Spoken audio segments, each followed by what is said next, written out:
Om Namah Shivaya. Today in business we are going to see the chapter financial markets. In the previous chapter, which is financial management, we have seen all the basics of financial intermediaries, etc. Okay, what are shares, bonds, debentures, etc. So in this chapter we are going to see what is meant by financial markets and the functions of financial market. Okay, so moving on to this chapter, we know that business is a part of an economic system and it consists of two sectors. First one is the household sector and the second one is the business firm. So who all are included in this household sector? Household sector includes professional as well as non-professional people. So professional people earn salaries and they are people like doctors, engineers, lawyers, etc. Okay, and non-professional people are those people who earn their day-to-day expenses. Okay, like drivers, factory workers, etc. Okay, and after meeting the day-to-day expenses, they deposit their savings in the banks. Hence, they are called as savers.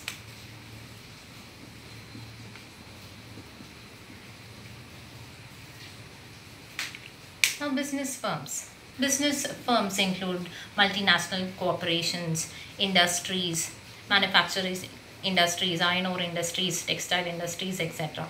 They earn their income in the form of huge profits, which are being further deposited in the financial markets. Hence, they are called as investors.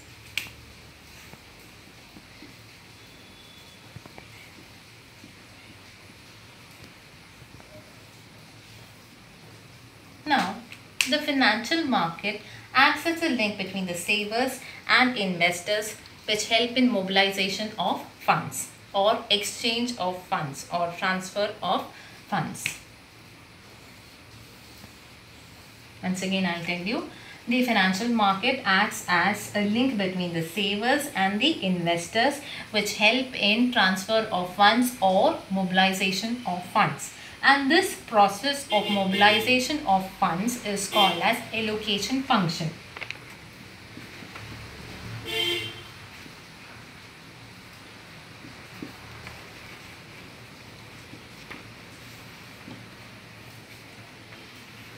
Okay, this allocation function is being done with the help of two mechanisms. First one is through banks and the second one is through financial markets.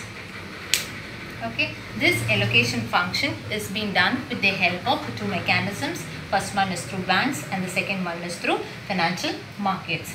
Now we can further move on to this next aspect. Now, household deposit their savings in the bank.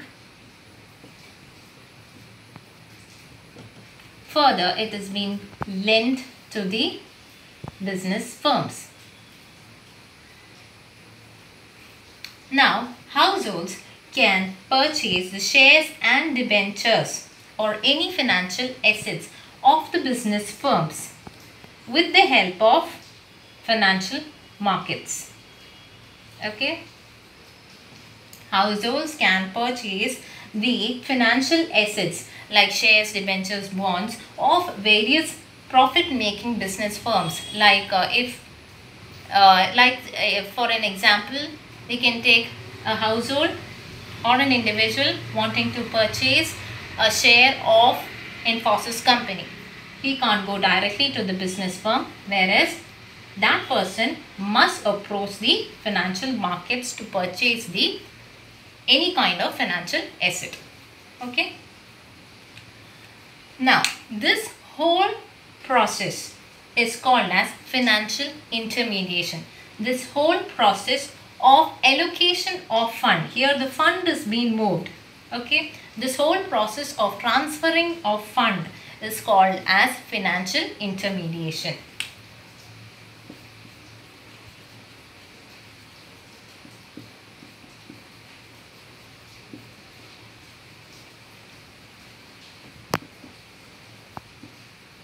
Okay.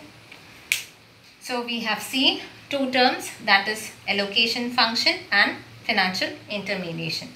Now we can understand it is the choice of a household whether to deposit their savings in banks or either in their financial markets. Okay, it is their choice where to deposit their savings. Now we can understand that what is meant by financial market.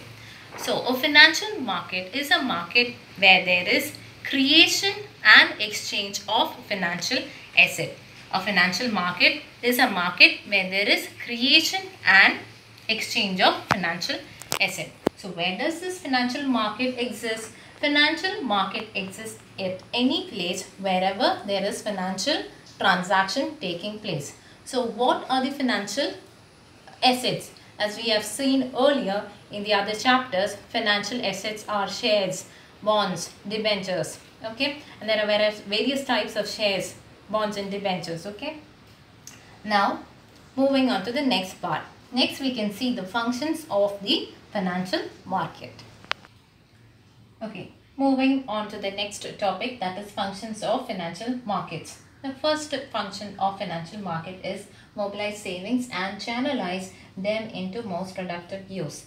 That is, it helps in the financial markets, helps in transfer of funds from savers to the investors, whereby the savers can invest their savings or deposit in the most profitable business firms. Now the second one, facilitates price discovery. As we all know that in business, okay, in business the price of a product is being determined by the forces of demand and supply. Likewise itself, in the financial market also, the price of a financial asset is being determined by the supply of funds and the demand of funds. That is, the demand is created by the investors and the supply of funds is being done by the household sector or by the savers.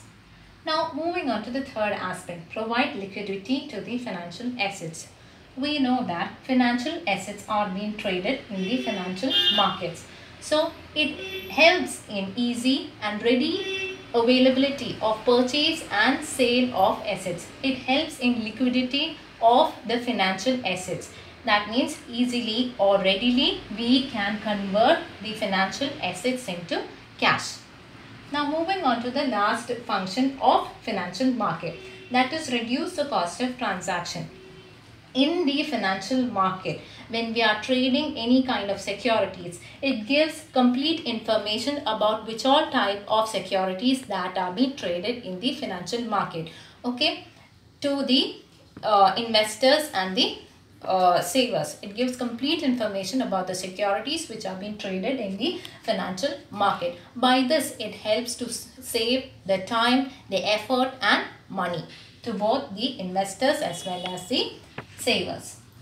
So I hope you have understood the functions of financial market. Okay, and all these are being traded or done, the exchange or transfer, and all these transactions of our financial assets are being done in by using various financial markets like money market, capital market, etc., which will be later on dealt in the next classes. Okay, so for today's session we have seen that what is a financial market and the functions of financial market, what is meant by savers, who are the investors, okay, what is meant by allocation function, what is meant by financial intermediation.